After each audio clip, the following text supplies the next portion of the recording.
What's up, guys? Thanks for clicking on this video. And today I have a really crazy story to tell you. This is a story that a friend of mine told me that happened to a guy that he knew. But anyways, it's a 100% true story, and like I said, it's one of the craziest stories ever. And I've told this story to a handful of people since I heard it a number of years ago. And each person I tell this story to has like chills at the end of it. Um, but anyway, onward with the story. So this story is about um, a group of people that went on kind of like a jungle expedition. I don't remember exactly um, where it took place, what jungle.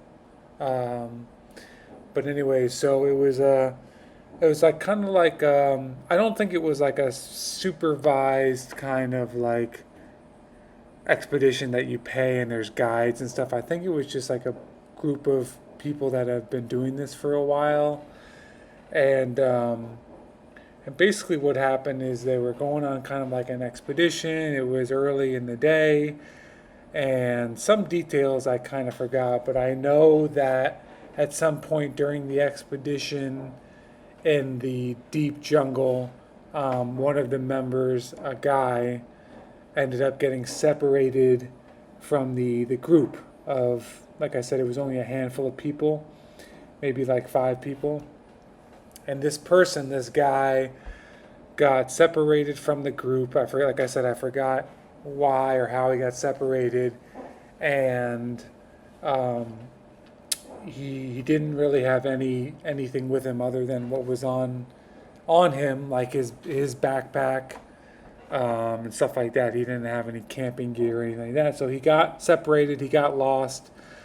He couldn't find them. He spent, like I said, this was early in the day, so he spent most of the day walking around, searching, calling out for them. You know, I don't know how many of you have been in the deep jungle. I've never been in it, but I've seen videos of shows where like they show like the deep jungle, and it's pretty insane how you think like, oh, how do you get separated from your group? But the deep jungle is very dense, and it's like it's hard to see around you because there's so many things, and it's hard to see in a distance. It's not like a massive open field where it's easy to see, so it's maybe easier than we think to get lost in a jungle like this, and maybe get separated from the group. But anyways, moving along, the day's going on. He's getting a little bit more worried. Like I said, this is something that these people have done before, so he's not too worried, like freaking out. But he can't find his group, and it's getting later in the day. The sun's sort of starting to set, and he's starting to kind of go over in his mind, okay, I can't find the group. Um, I believe they planned to spend the night anyways, but or maybe they didn't. I'm not sure. But anyway, so he figured, if he can't find them, and the sun starts to set and it gets late, he's gonna have to post up camp. Actually, I think the story was they were already planning to camp, but unfortunately, this guy didn't have any of the camping gear with him. So anyway, so it's getting late. Hours have gone by.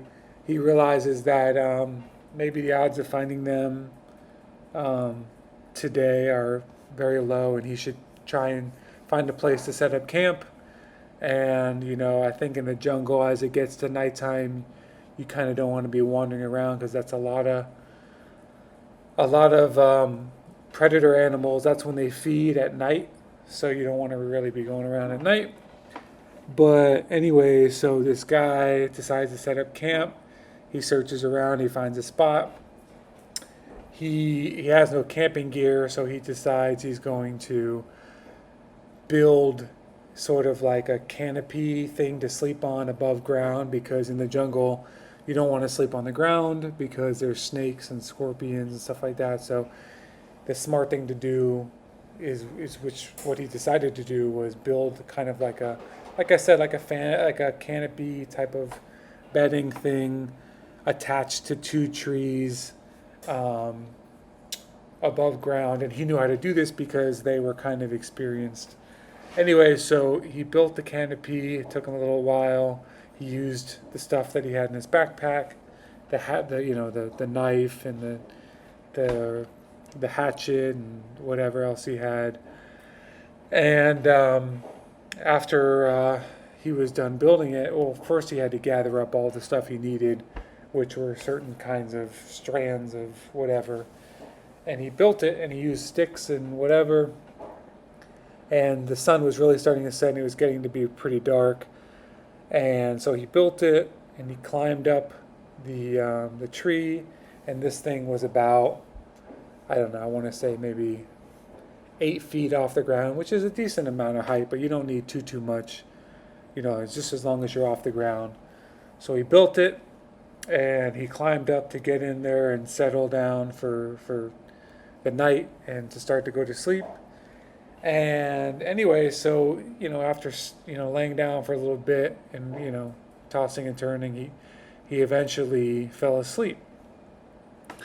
And the story gets pretty intense because when this guy fell asleep, he woke up and when you wake up, you're kind of in a daze, and in the jungle, it's really dark, so it's really hard to see unless you have a fire. And I don't think he had much, other than maybe a little light. He woke up, and his arm felt like it was like kind of numb and tingling. And so I guess what happened was he woke up and he thought he was sleeping on it wrong. But what happened was this guy fell asleep in the jungle, pretty much pitch black on his little canopy. And instead of sleeping in a nice kind of like straight kind of way where your body's all on the canopy, I guess what happened was he tossed and turned, and he like moved over, and his arm was hanging off the canopy, and he fell asleep that way. And what happened was when he woke up and he felt that feeling, a huge python snake was swallowing his arm all the way up right before the shoulder, and it was digesting his arm and swallowing it. And this happened because he was letting it hang, and this snake, could reach up a couple feet and went after it and started swallowing it. And so that's crazy in and of itself. But he ended up using his knife and getting the snake off. But I think they said that he had to lose part of his arm. That's the crazy part of the story, and I don't remember if when and where he eventually found his group. But yeah, note to self: don't ever fall asleep in the jungle and let your arm dangle, because a big python, can come and digest it. So I don't know if this guy never woke up. Maybe they would have swallowed him whole. I don't know, but luckily he lived, but he lost some of his arm. But I don't know about you guys, but snakes really give me the creeps, and I can't stand them. But this story really got to me. But anyways, hope you guys enjoyed this story. Like and subscribe to my channel. Leave a comment if you want. I reply to all my comments. And I'll see you guys later.